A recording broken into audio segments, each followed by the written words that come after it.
Let me tell you a bit about us. My name's Eleanor, and I've been married to Thomas for many years. We've got 2 kids, Ava, our oldest, and James, the youngest. Living with us, you'd see right away how different the air is between them. I was a stay-at-home mom, see, 'cause Thomas did all right by us, made enough so I could focus on the kids. Mom, where's my blue notebook? I swear I left it right here. Ava would shout down from her room, always losing things, but managing to keep her life more organized than a planner. Check under your bed. I'd yell back, knowing her room like the back of my hand. Ava, she was sharp as a tack, went off to college on a scholarship and never looked back. Didn't cost us a dime for her schooling.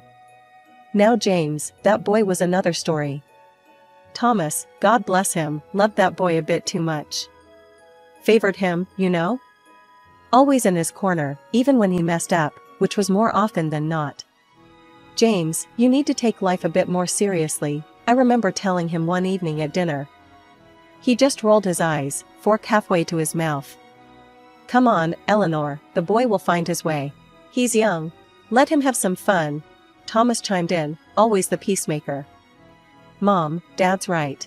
I'm just trying to figure things out, James would say, trying to sound calm, but I could hear the irritation there, clear as day. He was good at making you feel like you were the one seeing things wrong. Ava was different. When she moved out, got her job, and started her life, she never asked for a penny. Proud of her, I was. I made sure to budget, Mom. I don't want to be a bother. She'd tell me over the phone, and my heart would swell with pride. Meanwhile, James seemed to think our pockets were as deep as the ocean. Hey, can I get some cash? Going out with the guys, he'd drop casually, like he was talking about the weather. It's not a bank, James. What happened to the job hunt? I'd press, trying not to let the frustration bleed through. Jobs suck, Mom. I'm still looking for the right fit, he'd grumble, always with an excuse. Thomas and I would go back and forth about it. He's just lost, Eleanor. He'll settle down, he'd assure me, but the worry lines etched deeper with each passing day. I'd sit there, coffee in hand, morning light streaming through the window, wondering where we went wrong. Was it too much love? Not enough tough love? James had set his sights on a prestigious college right out of high school, a place in a neighboring city known for its academic rigor. The fact that the college was expensive seemed to bother him less than it should. Thomas and I were roped into paying not just for his tuition, but also for a rented apartment where he could stay while attending classes. It was a big financial strain, but Thomas believed it was all worth it for our son's future. My studies are going great, James would assure us over the phone, his voice always upbeat. You guys don't need to worry about a thing, he'd add, and Thomas would nod, satisfied, passing on the latest cheerful update. But as months turned into a year and then another, the details were sparse.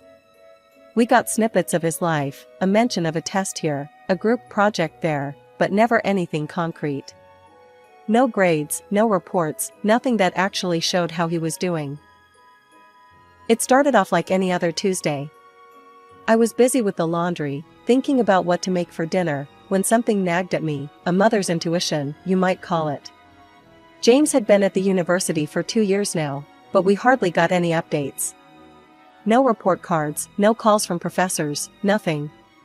Just monthly calls asking for money. Thomas, don't you think it's odd?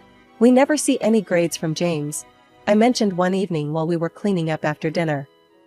Thomas, always the optimist, just shrugged it off. He's probably just busy, Ellie. You know how college can be. The next morning, I drove down to the university.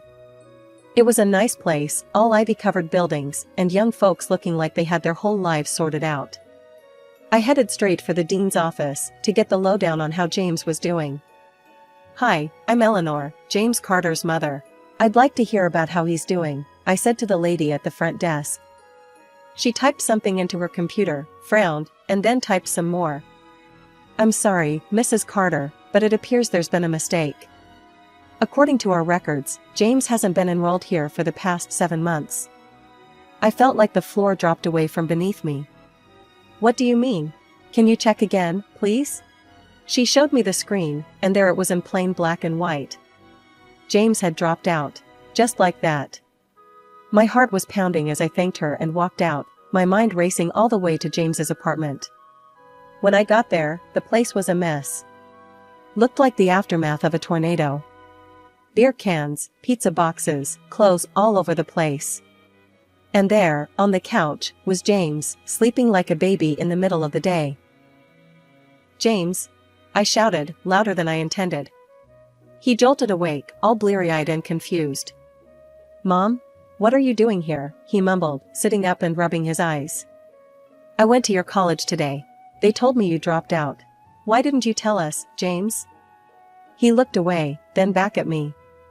"I was gonna, I swear. Just, things got out of hand, and..." "Out of hand?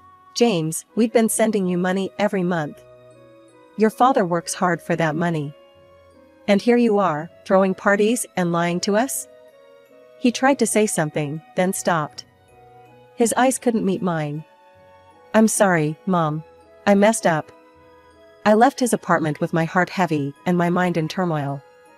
That night, I told Thomas everything.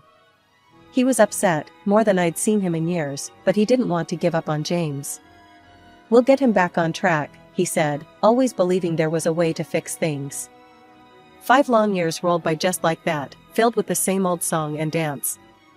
Ava, my daughter, she's the type to grab life by the horns. Worked her fingers to the bone, climbed that career ladder fast and never looked back. Saved every penny she could with her fiancé, Mike, and when it came time for them to tie the knot, they did it all on their own. It was a beautiful, modest ceremony, just like Ava. No fuss, all class. Then there's James. Still out there, floating like a leaf in the wind, looking for himself, as Thomas likes to say. He hopped from one job to another, all thanks to Thomas's buddies giving him chances he never quite caught hold of. After Ava's wedding, which James attended with a bored look plastered across his face most of the time, he dropped a bombshell on us. He was getting married too, and oh, you should have seen the girl he brought home. Lisa, her name was, and she was as sharp as a marble. Selfish? Sure. But James was smitten, or so he claimed. I wasn't too keen on her, to be honest. "James, are you sure about this one?" I asked him one evening while we were cleaning up after dinner. "Mom, Lisa's great, you just gotta get to know her better," he shot back, all defensive like I was attacking him. And just like that, they planned a wedding that could have been mistaken for a royal affair. Of course, they expected Thomas to foot the bill, which he did without even batting an eye. "Thomas, can we talk?" I cornered him one evening after the plans were underway. "What's on your mind, Ellie?" he asked, though I could tell he already knew. "It's this wedding, Thomas. And everything else we keep paying for James. When is enough, enough?" I was nearly at my wit's end. "He's our son, Ellie. We can't just cut him off," Thomas sighed, running his hands through his hair. "I know he's our son, but look at Ava. She never asked for a dime. Worked for everything she has. Doesn't that tell you something?" I could feel my voice rising, frustration boiling over. "Eleanor, we've been over this. James is different. He needs more help," he said, his tone final, leaving no room for arguments. And so, the wedding happened. It was as grand as they come, leaving Thomas and me with a lighter wallet and me with a heavier heart. No sooner had the wedding bell stopped ringing than James was asking for more, this time an apartment and a monthly allowance to boot. Can you believe that? After all we've done already? I vented to Thomas one night. "He's trying to start a new life with Lisa. They need our support," Thomas tried to justify, always the peacemaker. "Support, Thomas? It's like we're funding a never-ending party for him," I snapped, unable to hold back my dismay. Despite my protests, Thomas went ahead and bought them an apartment. The monthly check started flowing soon after. Every time I signed one of those checks, a part of me wilted. I loved my son, God knows I do, but this was getting to be too much. Ava managed. Why can't he? I muttered under my breath every time I sealed an envelope. Life trudged on like this, me simmering with every check, every call for more money. Thomas and I had more than a few rounds about it. "He'll settle down, Ellie, just you wait and see," he'd always say. But me? I wasn't too sure anymore. Something had to give, and I was beginning to worry it might be us. The day Thomas died was the day part of me died too. He was gone, just like that, a heart attack right in the middle of his workday. Nobody saw it coming. It hit me like a freight train, one minute he was there, the next, just a memory. I was shattered, barely holding the pieces together. Ava was my rock through it all. She took charge the way she always does, organizing the funeral, handling the calls, managing everything so I could just breathe. Or at least try to. I couldn't have gotten through those days without her. James? Well, he was another story. Showed up to his father's funeral looking like he'd rather be anywhere else. Stood there with a face like he was waiting for a bus, not a tear in sight. And Lisa was right there beside him in a black dress that was anything but appropriate, eyes glued to her phone like it was just another day. The funeral was a blur, but I remember the weight of their stares, the whispers. It wasn't right. When everyone had left, the air thick with condolences and the scent of lilies, that's when James decided to stir up more trouble. Mom, we need to talk about Dad's property. I'm the heir. He always said so, James declared, his voice too loud for the somber mood of the house. I felt a rush of anger so fierce it nearly choked me. James, this is neither the time nor the place, I snapped, my voice cracking under the strain. Lisa piped up then, her tone sharp, well, it's not just about the money. We're thinking about moving in here. Take charge, you know? Before I knew it, she was walking around the living room, touching this, moving that, as if she owned the place already. Some of these old things will have to go, of course.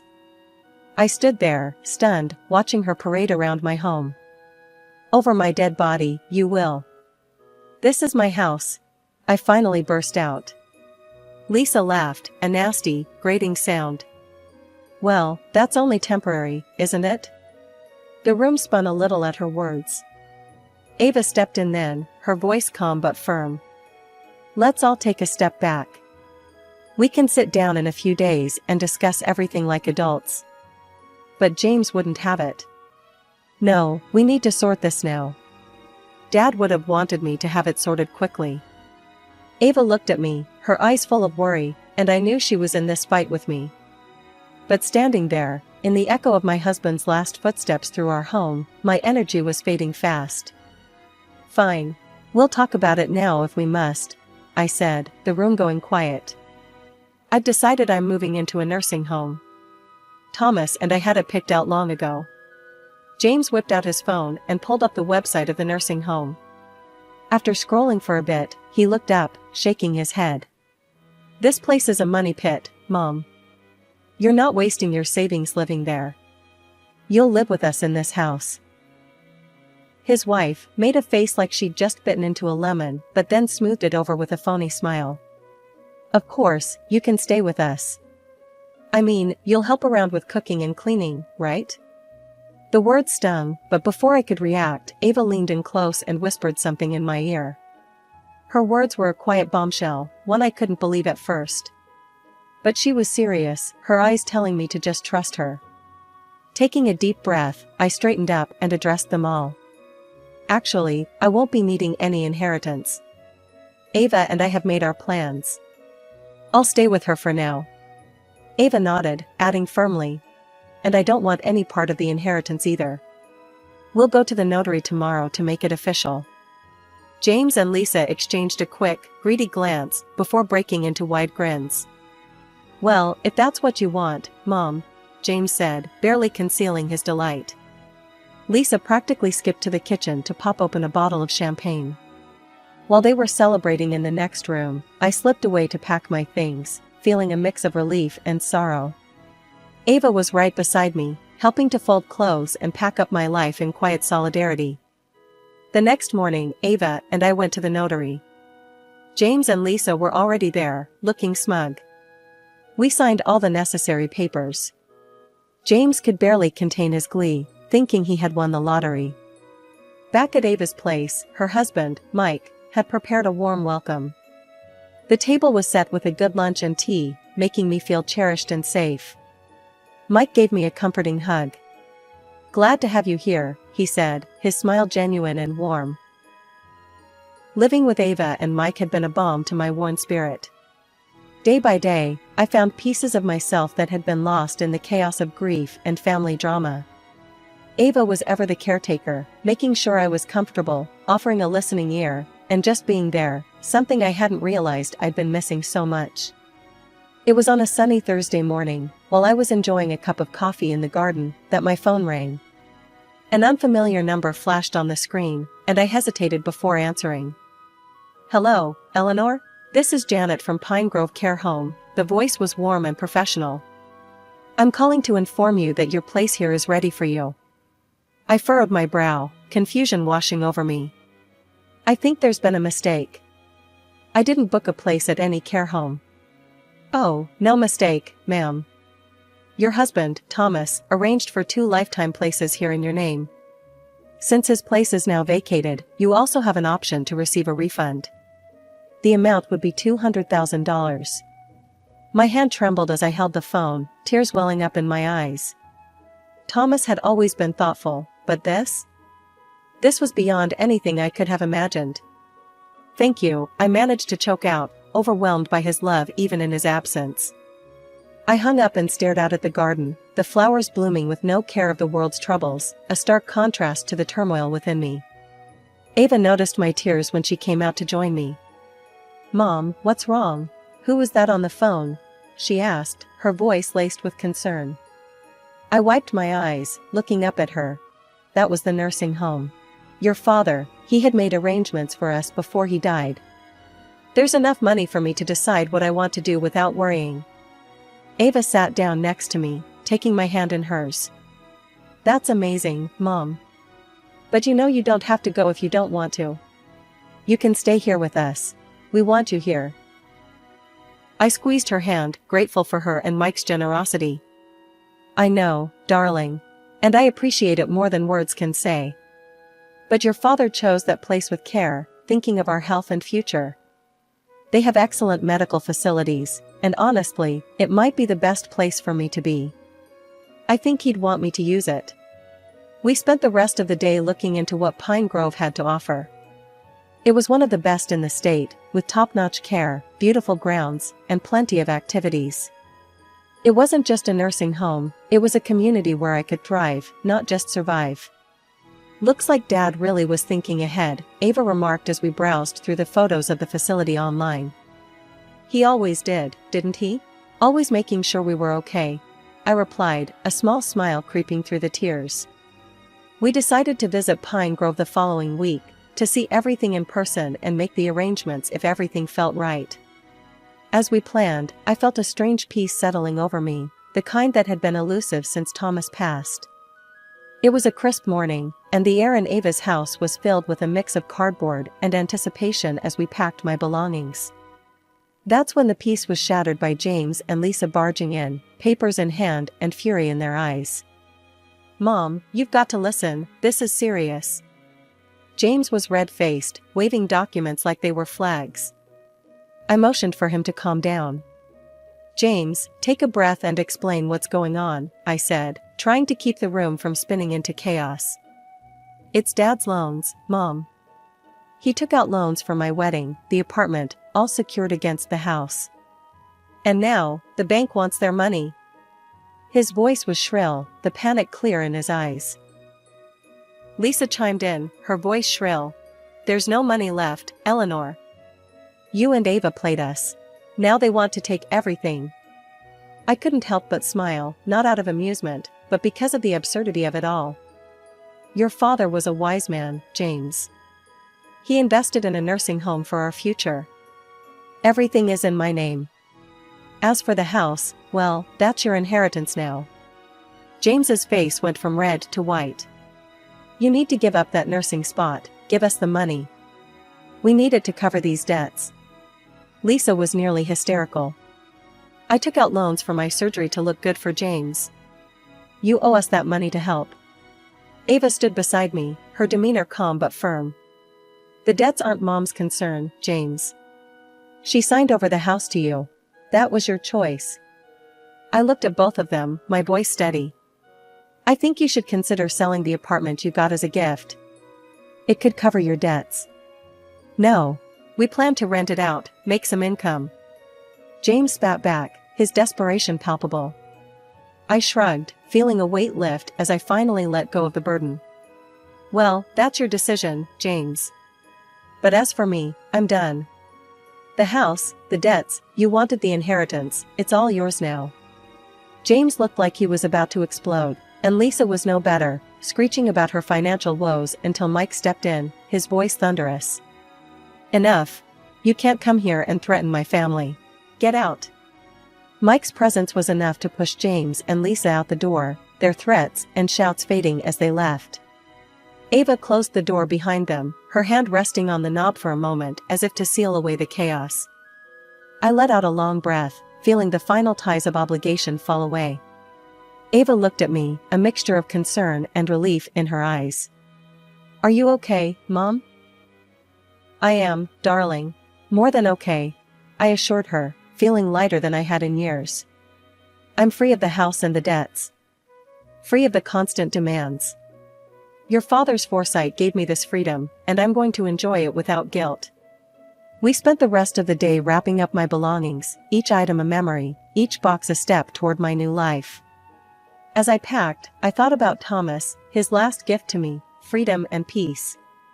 I was ready for the nursing home, ready for a community of my peers, ready to embrace whatever came next without the shadow of James's problems looming over me.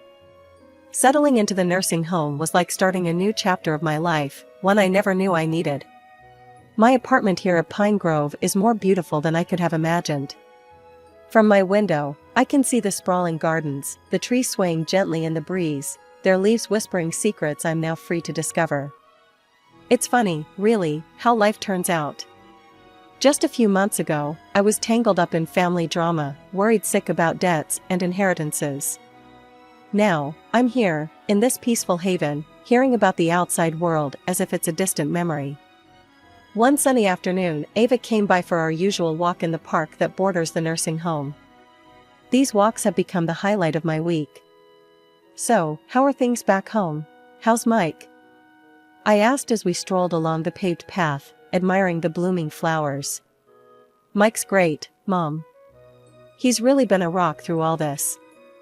And we've got some news. I'm pregnant. Ava beamed, her face glowing with joy. My heart swelled with happiness. Oh, Ava, that's wonderful. I'm going to be a grandma. I hugged her, feeling an excitement I hadn't felt in ages. As we walked, we talked about her plans, about how she wanted to raise her child, and the laughter we'd share. It was a beautiful feeling, looking forward to life again. And what about James? Heard from him lately?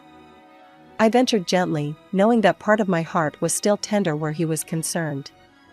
Ava sighed. Yeah, I heard from a mutual friend. He and Lisa sold the apartment and the house to cover their debts.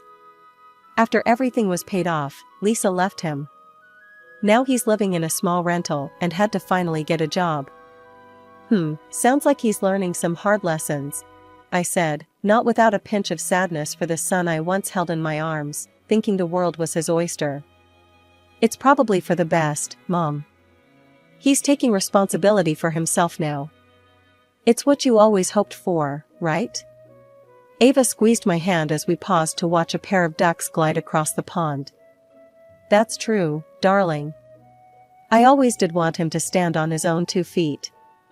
Maybe now he'll find his way, I replied, feeling a mix of relief and resignation. It was hard not to worry, but at least he was making his own path now. Ava changed the topic then, talking about the nursery she was planning, the colors and themes swirling in her creative mind. We laughed and planned, and for a while, I forgot all about the troubles of the past. Living in Pine Grove, I found a community that feels like family. We share stories, play games, and support each other. The staff here are wonderful, always making sure we're comfortable and cared for.